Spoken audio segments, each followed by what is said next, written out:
Hello नमस्कार दोस्तों, स्वागत है आपका हमारे यूट्यूब चैनल पर। आज हम धमाकेदार धांसू मैटर के साथ फुल और फ्री सॉन्ग लाए हैं दोस्तों। आशा करता हूं आप सबको ये सॉन्ग बहुत ही ज़्यादा पसंद आने वाला है दोस्तों। तो जल्दी से इस चैनल को सब्सक्राइब कर लीजिए और बगल में बेल आइकन की घंटी जरूर दबाइएगा मेरा वीडियो सबसे पहले देखने के लिए। वीडियो अच्छा लगे तो वीडियो को लाइक करके जाइएगा और जाते जाते हमें कमेंट करके जरूर बताइएगा कि आपको ये सॉन्ग कैसा लगा। तो चलिए दोस्तों, देरी ना करते हुए आज का सॉन्ग देखा जाए और सुना जाए कैसा है। एही लगन में हुई हमारी शादी, प्यार करे के मिली आजादी। एही लगन में हुई हमारी शादी, प्यार करे के मिली आजादी। नियाराता समय मजा लूटे के अब आवता हमरो टाइम, पिया संगे ससुरवा में सुते के। अब आवता हमरो टाइम, पिया संगे ससुरवा में सुते के। तो ये मुखड़ा था दोस्तों। आशा करता हूँ आप सबको बहुत पसंद आया होगा मुखड़ा। अब चलिए हम फर्स्ट अंतरा के तरफ चलते हैं। छुट्टी हमारे लड़कैया हो, थमी है पिया मोर कलैया हो। मांगी में हमारा से नुरवा सजा के ले जई है डोली में सैया हो, ले जई है डोली में सैया हो।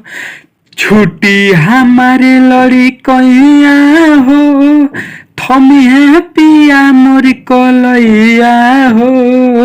मांगी में हमारा से नुरवा सजा के ले जई है डोली में सैया हो, ले जई है डोली में सैया हो। सोची सोची हमार मन घबराता, जुड़ जाई उनसे नहीं आके नाता। आई पल घूंघट हमार उठ के अब आवता हमरो टाइम, पिया संगे ससुरवा में सुत के। अब आवता हमरो टाइम, पिया संगे ससुरवा में सुत के। धरी है पिया कवरिया हो, बन को के घर के केवड़िया हो।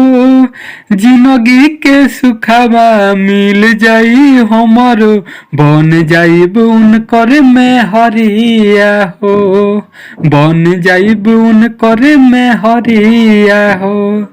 धरी है पिया कवरिया हो, बन को के घर के केवड़िया हो।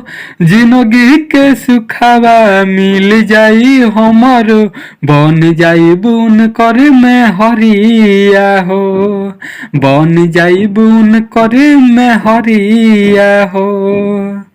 राकेश बन जई है हमार पति, प्यार को के हमार करी है दूर गति।